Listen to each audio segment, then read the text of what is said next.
Hi guys, Julian, Stanley, or Stanley and Julian, however the case may be. It's getting close to New Year's, I know that. I think I've already read a New Year's, so I've got a neat little story called Where Are My Books? And this is really more for Stanley than Julian, although Julian, you may have lost a book somewhere along the line too. Anyway, enjoy the New Year's, and here's the story called Where Are My Books?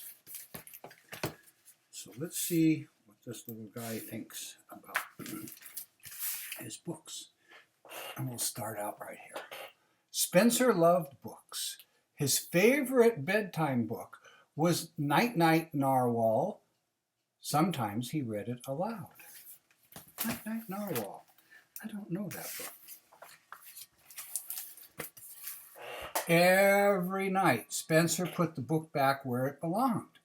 That way, he'd always be able to find it. Until one morning,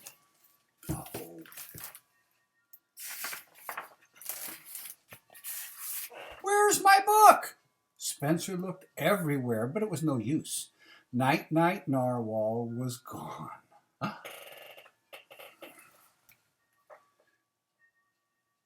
That evening, he chose Tenacious Todd. It was okay, but Todd was a toad, and toads were amphibians, and amphibian books were supposed to be for right after lunch story time. And I guess night-night books are just narwhals. When Spencer woke the next morning, Tenacious Todd was gone. Every morning another book was missing. Next to go was Send in the Clownfish. Then Beluga Beluga vanished. Sea Monkey and Bob went missing. Things were getting out of hand. Spencer had to find out what was going on. You're going to have to excuse me just for a sec, because I got a kitty cat at the door meowing, and she wants to come in. So now she's in, and we can go back to helping him find the book. His father did not know what happened to Night Night Narwhal. He doesn't look very happy, does he? That's the cat I just let in, Audrey.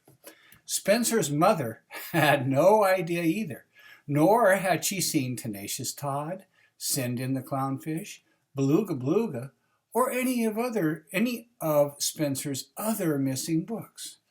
That left only one person.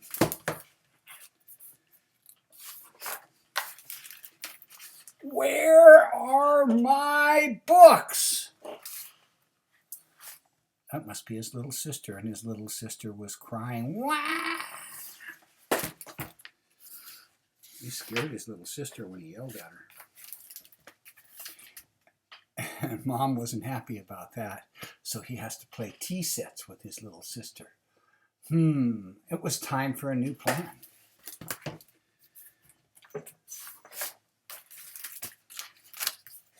That night, Spencer set a trap with his copy of Space Frog Sam. And he went to sleep with his pet narwhal there. See, narwhals are whales that have a little horn in their front like that. The next morning, it was time for Spencer to get his books back. What's happening up here with this narwhal? It looks like it's on string, and it's following something, huh? Maybe whoever took his books tried to take his narwhal. I don't know. Let's see what happens. Where are my books? Look at that. There's the narwhal, and there's the book that he had tied to the narwhal. And something has it. Spencer ran faster. The thief was just around the corner.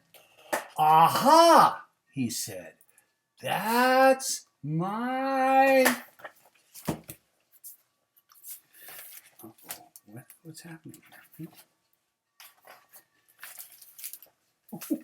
Look at, he's looking through the bushes. Look at that. What's that reading his book? He's even got some glasses on, huh? I wonder what that's all about. And then there he says, "That's my book?"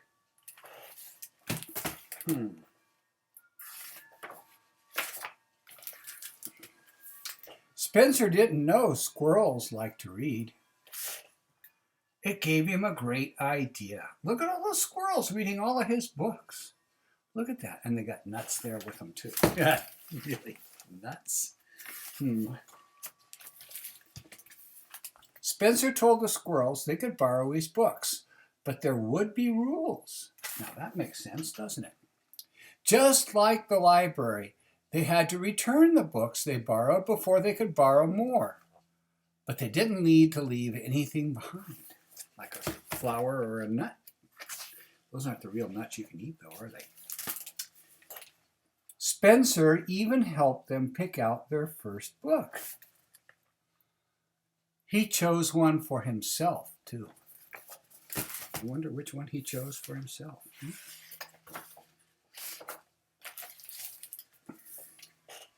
And he promised to read it aloud. Look at that. He's reading Night Night Narwhal to the squirrels. And they like that. And that's the end of the story. Now that's a good little story, wasn't it? See, and there's Spencer hugging his books and the squirrels dancing all around. That's a good story. All right, you guys have a fun time at New Year's, and we'll talk to you soon, okay? Bye-bye.